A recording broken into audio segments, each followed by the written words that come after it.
Hello everybody, here we are today and we are going to be talking about the news from yesterday, that being the Oilers firing their head coach Jay Woodcroft. So before we start, please make sure to subscribe if you're new to me or hockey, whatever the case may be.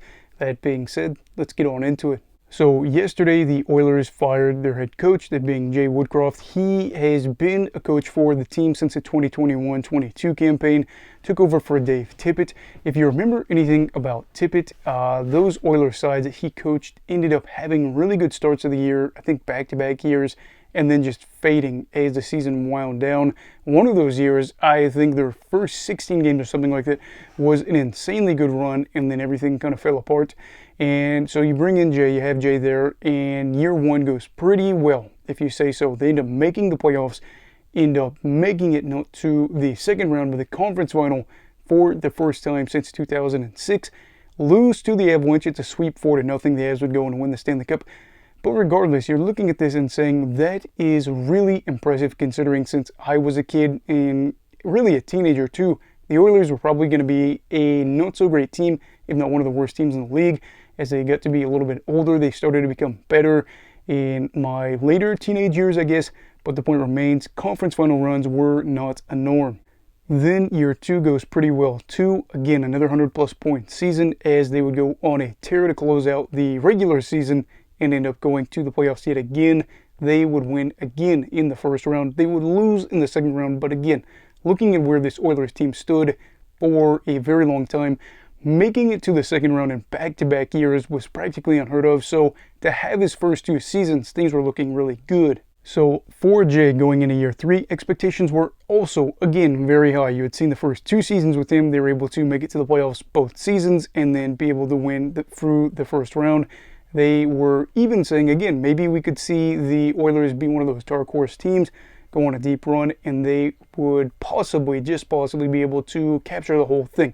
Tough to say because, again, this Oilers side, while it is good, isn't really seen as a Stanley Cup favorite. But boy, after their first stint of the season, it's easy to see why they aren't now. And that's because they are 3-9-1, really through an eighth of the season. And the nail in the coffin for him was the fact that they ended up losing to the San Jose Sharks, who at the time had lost their first 11 games of the season, had just picked up their first win against the Philadelphia Flyers, so they allowed them to get a win streak.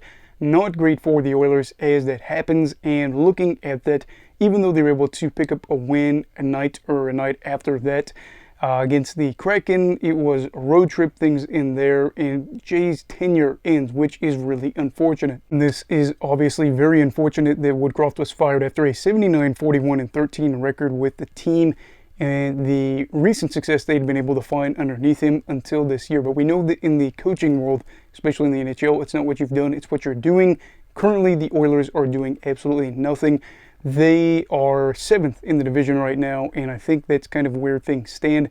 They knew, Ken Holland, of course, basically said that Woodcroft may have been able to find some success with this team, but at this point, with the standards that they've been able to build up in recent years, this just wasn't going to work, and this is not where they want to be. They end up having Kris Knoblauch, I believe is how you say his last name. He's going to be the head coach. Kind of significant for a couple of reasons. A, he's young. B, specifically, he's coached Connor McDavid when he was with the Erie Otters. So looking at this with the Oilers, they're getting a younger coach. Maybe, they can get a spark going here and reunite him with the legend that is Connor McDavid. McDavid's off to a slow start by his standards, 10 points. So a 73-point pace for the season, which obviously is not a Connor McDavid-esque season. Is he completely healthy? I can't tell you. But again, going back to Woodcroft, looking at how everything transpired, I would have liked to see him get a little bit more time. But I think looking at where the team is in the standings, not just the fact that they're 7th, but the fact that they are 12 points back of 3rd place in the division, that being the Los Angeles Kings, you really are at the situation where they're probably looking at a wild card. Still too early to tell in the year. There's issues with some of the zones that he was trying to run. Seems to be a big talking point here, especially in the defensive zone. Seems like they had a lot of issues. The issues with goaltending is a problem, but really what it comes down to is you got to pick up wins. and that's something this team wasn't doing. And we have a team like Vegas that just won the Stanley Cup that is hot. You have a team like Vancouver that can't seem to lose right now, and a team like Los Angeles that you knew would probably be in the mix, as well as a couple other teams above you in the division. You know that this is probably not going to be the type of year you're hoping for, especially considering the Oilers were looking to be on pace for another 100-plus point season. Would have been their fourth if you count that shortened year. They were on pace for 100 points in a normal season. So Woodcroft's time obviously is done with the Oilers. I still think he could have a pretty good future in the NHL, considering how things went in his short time with the team. However, my question for him now becomes, what does he want to do? Does he want to be an assistant coach and have to wait some things out? Or could you possibly see him say, you know, I really want to take some time where I'm not a coach, and then whether that be personal time / preparation time, I don't know what that would be. I look at this as an opportunity for him. You could step away from this and then look at teams that may need a head coach and say, what kind of players are they working with? What is the organization like? And what direction are they headed? Because you have some teams that very well could see their head coaches fired by the end of the year. The fact that he gets fired first does shock me a little bit. But at the same time, too, you don't want to just be a head coach just to be a head coach. You want to be in a situation where you think you can succeed.